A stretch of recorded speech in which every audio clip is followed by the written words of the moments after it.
इसलिए कि मदरसे में जब बच्चे आ जाते हैं ना तो फिर बाप की निगरानी नहीं रहती, फिर रसूल पाक की निगरानी हो जाती है, फिर हुजूर पाक की निगरानी हो जाती है। हाँ, फिर हुजूर बचाते हैं। और याद रखिएगा, जो लोग जिसका ये जहन है ना कि हम मदरसे को चंदा देते हैं तो मदरसा चलता है, खुदा के वास्ते जहन बदल दे। हमारी क्या औकात हम कुछ दें, हमसे तो हुजूर इशारा करते हैं तब हमारी जेबों से निकला करता है। हुजूर चाहते तब हम देते, अपनी मर्जी से नहीं। वरना हजरत के यहां पे हजारों उलमा पैदा हुए, हजारों उलमा, हजारों नहीं लाखों की तादाद में कहूं तो बेजा नहीं है।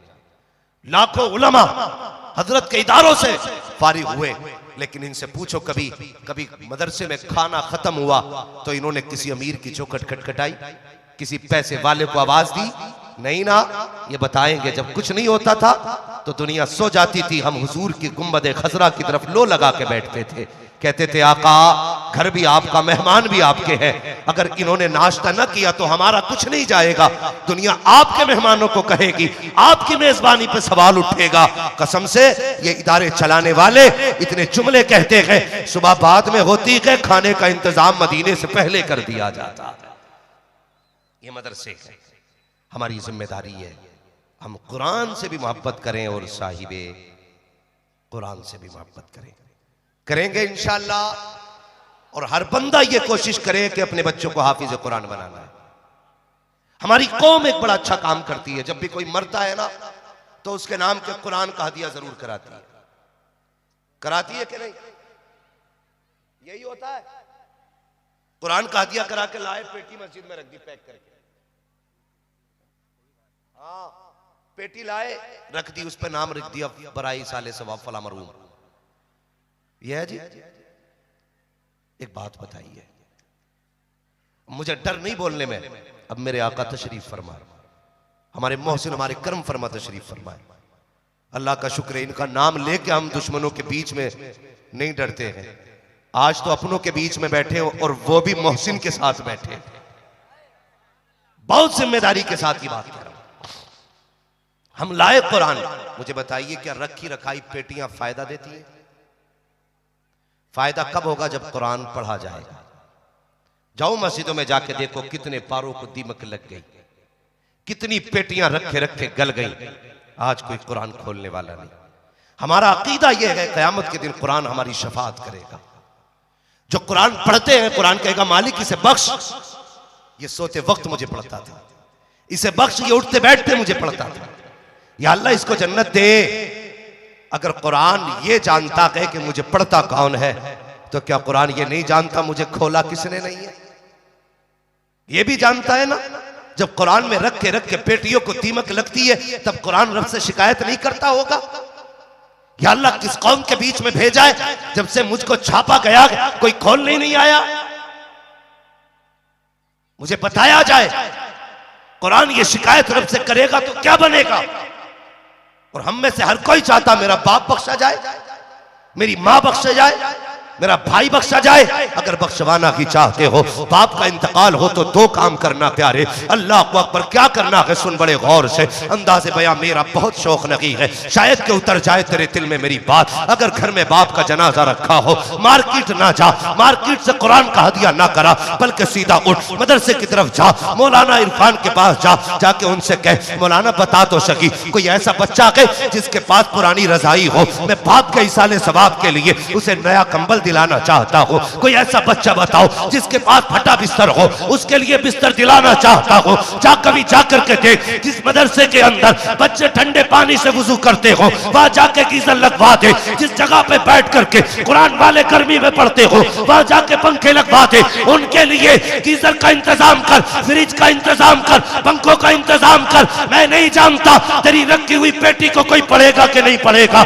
मुझे नहीं पता है ये कब खोली जाएगी, कब बंद की जाएगी, लेकिन इतना जानता हूं तेरे मरने के बाद कोई दुआ करे ना करे, कोई हाथ उठाए ना उठाए, अगर तूने अपनी जिंदगी में अपने जीते जी मदरसे में पंखा लगवा दिया, ठंडे पानी का इंतजाम कर दिया, अगर ये कुरान वाला उसके नीचे कुरान लेकर के बैठेगा, पंखा घूमेगा, ठंडी हवा का झोंका आएगा, इधर हाफिज का कलेजा ठंडा होगा, अल्लाह तेरे बाप की कब्र को ठंडा फरमा देगा। ऐसे काम करके जाओ, कोई दुआ करे ना करे, तेरे हक में खुद ब खुद नेकी आना शुरू हो जाए। हाँ, हम कहते हैं इंजीनियर ऐसी बुनियाद रखना कि बेटा 6 भी बना सके, मंजिल बना ले जितनी ऊंची बनानी है। जब मौत आएगी ना तो सारी बिल्डिंगें रखी की रखी रह जाएंगी। अभी एक बंदा 7 साल के बाद सऊदी से लौट रहा था, सफर में था, उसे मौत आ गई, घर नहीं आया। अपने शौक से बिल्डिंग बनवाई थी, शौक से बिस्तर लगवाए थे, लेकिन जिंदा ना रहा। कोई गारंटी नहीं है कि तू जिंदा रहे, कोई गारंटी नहीं है कि तेरे पैसे से तेरी सांसें रुक सके। यार याद रखना, अगर पैसे से जिंदगी को बचाया जाता तो फिर कारून को कभी मौत नहीं आती। शाहनवाज भाई, अगर दौलत से सांसें खरीदी जाती तो फिर सिकंदर न मरता। जानते हो, जब सिकंदर की सांसें अटकने लगी, अपने वतन में नहीं था, वो दूसरे वतन में था। उसे यकीन हो गया मरने वाला हूं। उसने कहा मेरे गुलामों, का क्या बात, का कोई ऐसा है जो मेरी पूरी सल्तनत ले ले और बदले में मुझे चंद सांसें उधार दे दे। कहा किस लिए? कहा मैं अपने वतन में जाके मरना चाहता हूं, अपने वतन पे मरना चाहता हूं, अपने शहर जाके मरना चाहता हूं। सारे खामोश थे। सिकंदर ने कहा कोई मेरी सल्तनत लेके मुझे सांसें उधार नहीं दे सकता? सबने कहा सिकंदर कोई किसी की सांसें उधार नहीं दे सकता। तो उसने कहा सुनो, फिर मैं मर जाऊं ना तो मेरे हाथ कफन से बाहर निकाल देना। कहा किस लिए? ताकि लोग ये देखें कि आधी दुनिया पे हुकूमत करने वाला, पूरी दुनिया को फतह करने का ख्वाब रखने वाला, जिसने 21 साल के अंदर दुनिया पे हुकूमत के झंडे लहराए, जब आया था तब भी खाली हाथ था, गया था तब भी खाली हाथ। अगर दौलत है तो ये ना समझना कि ये सांसें रोक देगी, ये मत सोचना कि ये हमें जिंदगी बख्श देंगी। यार ये भी कोई सांसें हैं जो उनके बगैर कट जाए? क्या गारंटी है तेरे मरने के बाद तेरे जनाजे में आएंगे? मैंने तो यहां तक बेवफाई देखी है कि जब मौलवी मुसल्ले पे खड़े होकर कहता है भाई नमाज पढ़ाई जाए, तो सबसे नहीं पेड़ के नीचे से आवाज आती है मौलवी पढ़ाइए। पूछा जाए कौन है? का ये बड़ा बेटा है। और यार उसके लिए तुम रसूल से बेवफाई कर रहे हो जो तेरे जनाजे में खड़ा नहीं हो सका। तेरा अपना सगा बेटा है, तेरे जनाजे की सफ में नहीं है, इससे बड़ा कम नसीब कौन होगा? पूछा जाए क्यों नहीं आया? कि कपड़े दुरुस्त नहीं है। और जालिम अगर कपड़े दुरुस्त नहीं है तो नमाज तो क्या, तुझे जनाजे में आने की इजाजत किसने दे दी?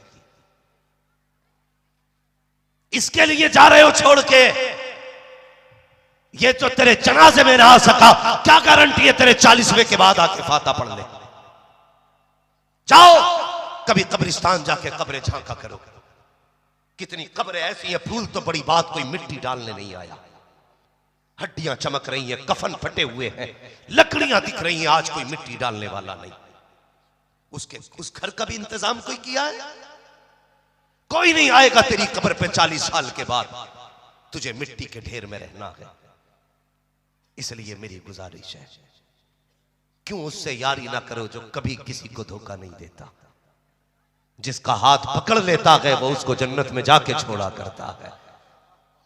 अगर यारी करनी है तो फिर हुजूर से यारी करो, जिन्होंने ऐसी रीत निभाई है कसम खुदा की, जिसे अपना कह दिया है ना तो फिर जन्नत में भी जाके नहीं छोड़ा। उससे यारी निभा रहे हो जो तेरी आंखें बंद होने के बाद पता नहीं तेरी दौलत पे बैठ के डांस करेगा कि डीजे बजाएगा।